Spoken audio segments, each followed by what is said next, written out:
ഞങ്ങൾ കടന്ന 56 ദിവസം കടന്ന ഹോസ്പിറ്റലാണ്, ഹെല്ലിയ ഹോസ്പിറ്റൽ. ഇതവിടെയാണ് 55 ദിവസം കഴിഞ്ഞ് ഡിസ്ചാർജ് ആയിട്ട് വരുമ്പോൾ ഒന്ന് ഫോട്ടോ കൊടുക്കലും സർട്ടിഫിക്കറ്റ് കൊടുക്കലും അതൊക്കെ ചെയ്യുന്ന സ്ഥലം. പിന്നെ ഇതവിടെ ഇരുന്നിട്ട് ഇവിടെ ഇരുന്നിട്ടാണ് മുട്ടായും സർട്ടിഫിക്കറ്റ് അവരുടെ ഒരു ഡ്രസ്സ് ഒക്കെ തരും ഇവിടെ ഇരുന്നിട്ട്. ഇതാണ് ഡോക്ടറിൻ്റെ കേബിൾ. നല്ല ഡോക്ടറാണ്. ഇതാണ് ഞങ്ങളുടെ കുട്ടികളെ നോക്കുന്ന ഡോക്ടർ. ഡോക്ടർ പറഞ്ഞാൽ പോരാ, ചെറിയ കുട്ടികൾക്ക് ദൈവമാണ് ഡോക്ടർ. 5 മാസത്തിലും 6 മാസത്തിലും വന്ന് പ്രസവിച്ചിട്ട് 500 ഗ്രാമും 750 ഗ്രാമുള്ള കുട്ടികളിനെയൊക്കെ ഡോക്ടർ നോക്കി രക്ഷപ്പെടുത്തിയിട്ടുണ്ട്. നല്ല കൈപ്പുണ്യമുള്ള ഡോക്ടറാണ്. ഇനിയൊരു ഡോക്ടറും കൂടി ഉണ്ട്, രക്തപ്രദീപ്. അയാൾ OP-യിലാണ്, അതുകൊണ്ട് സാറിന് എടുക്കാൻ പറ്റിയില്ല. നല്ല നോട്ടമുണ്ട്. ഞങ്ങൾ ഇങ്ങനെയൊന്നും വരും വിചാരിച്ചില്ല. ഡോക്ടറുടെ കൈപ്പുണ്യം കൊണ്ടാണ് ഞങ്ങൾ ഇത്ര മേലേക്ക് എത്തിയത്. നല്ല കെയറിങ്ങാണ്, കുട്ടികൾക്കൊക്കെ നല്ലതാണ്. ഇപ്പോഴും നമുക്ക് ആഴ്ചയ്ക്ക് പോകേണ്ടി വരുന്നുണ്ട്. എന്തെങ്കിലും അസുഖം കൊണ്ട് പോയാൽ ഡോക്ടർ തൊട്ടാൽ മാറും. എല്ലാ ആഴ്ചയും പോകുന്നുണ്ട്. അതിൽ ഹോസ്പിറ്റലിലേക്ക് പേരുകാട്ട് ഡോക്ടറാണെന്ന് പറയുന്നത്. ചെറിയൊരു ഇതിൽ വന്നാലും അവിടെ വന്ന് നോക്കി അയാൾ നോക്കി രക്ഷപ്പെടുത്തി നോക്കുന്നുണ്ട്. ഞങ്ങൾ 2 കുട്ടികളിനെയും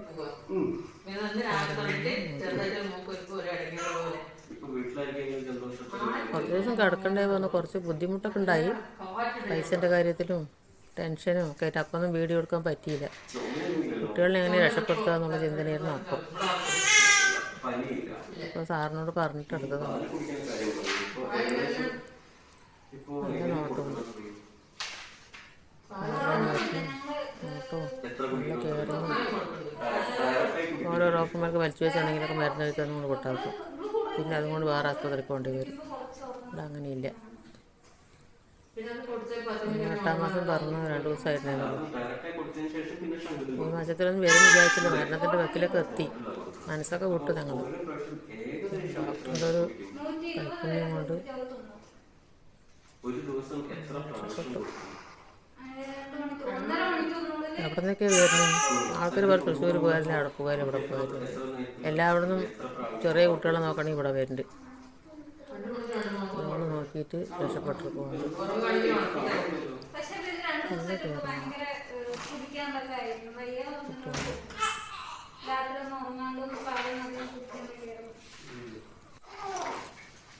കാരണം കടത്തി പരിശോധിക്കും.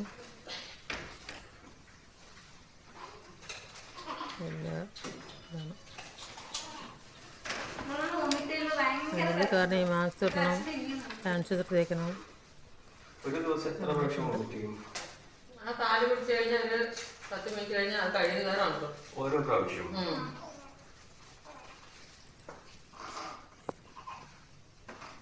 പേരുകാട്ട ഡോക്ടറാണ്. പ്രിമച്ചുറായ ബേബീസ് ആദ്യത്തെ ഒരു 4-5 മാസം ഇങ്ങനെ തിരക്കി വരുന്നത് നോർമലായ ഒരു കാര്യമാണ്. അത് കുറച്ചുണ്ടാവും, അത് കുഴപ്പമില്ല, തന്നെ മാറും. ഇനിയിപ്പോൾ 10-ാം തീയതി ശേഷം പോളിയോ എടുക്കാൻ പോകാൻ പറ്റുന്നുണ്ട്. അപ്പോൾ അവിടെ പോയി പോളിയോ എടുത്താൽ പനിയൊന്നും വരില്ല, വേദനയൊക്കെ കമ്മിയാകും കുട്ടികൾക്ക് വേണ്ടിയിട്ട്. അവിടെ തന്നെ പോയെടുക്കണം. ഡോക്ടർ പറഞ്ഞു തരുന്നുണ്ട് അങ്ങനെ കിടത്തിയാൽ മതി. കേട്ടുമ്പോൾ ഇങ്ങനെ ചരിച്ച് കിടത്തിയിട്ട് ഇങ്ങനെ തട്ടണം. ഉള്ളം കൈ അടിയിൽ ഇങ്ങനെ തുണി വെച്ചിട്ട് ഒരു സൈഡ് കടത്തിയിട്ട് സൈഡ് കടത്തിയിട്ട് ഇങ്ങനെ തുണി വെച്ച് കൊടുക്കുക. കേട്ടുമ്പോൾ അവർക്ക് മുഖത്ത് കൂടെ വരില്ല. അങ്ങനെ പറഞ്ഞു തരുന്നുണ്ട്.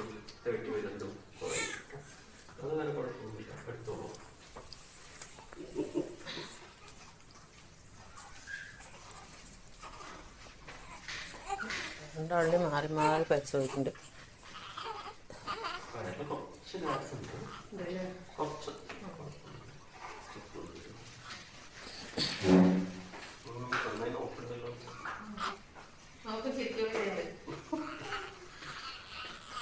നമുക്കൊക്കെ ആദ്യമൊക്കെ നല്ല ബുദ്ധിമുട്ട് തോന്നി. എന്താ പറഞ്ഞാൽ പൈസൻ്റെ ബുദ്ധിമുട്ടും താമസിക്കുന്നതിൻ്റെയും ഭക്ഷണത്തിൻ്റെയും. നമുക്ക് വീട്ടിൽ നിന്ന് ആരും ഭക്ഷണം കൊണ്ട് വരാനൊന്നും പറ്റില്ല, ദൂരമായില്ലേ. വന്നു പോകണമെങ്കിൽ തന്നെ 10-200 റുപ്യ വേണം. അപ്പോൾ അതുണ്ടെങ്കിൽ അവിടെ വാങ്ങിച്ച് കഴിക്കാൻ പറഞ്ഞിട്ട് അങ്ങനെ ഇരുന്ന് ഞങ്ങൾ 2 മാസത്തോളം. മക്കളാണല്ലോ വലുത്. നമുക്കെന്താ വേണ്ടത്? നമ്മുടെ മക്കൾ സുരക്ഷിതമായി ഇരിക്കണം. ഇവിടെ നിന്നാണ് ഡിസ്ചാർജ് ആകുമ്പോൾ പിന്നെ സർട്ടിഫിക്കറ്റ്, മുട്ടായി, അതിൻ്റെ ഒരു ഡ്രസ്സുണ്ട് വക്കീലിൻ്റെ പോലത്തെ, ആ ഡ്രസ്സൊക്കെ ഇട്ടിട്ട് നമ്മൾ അയക്കുന്നത്.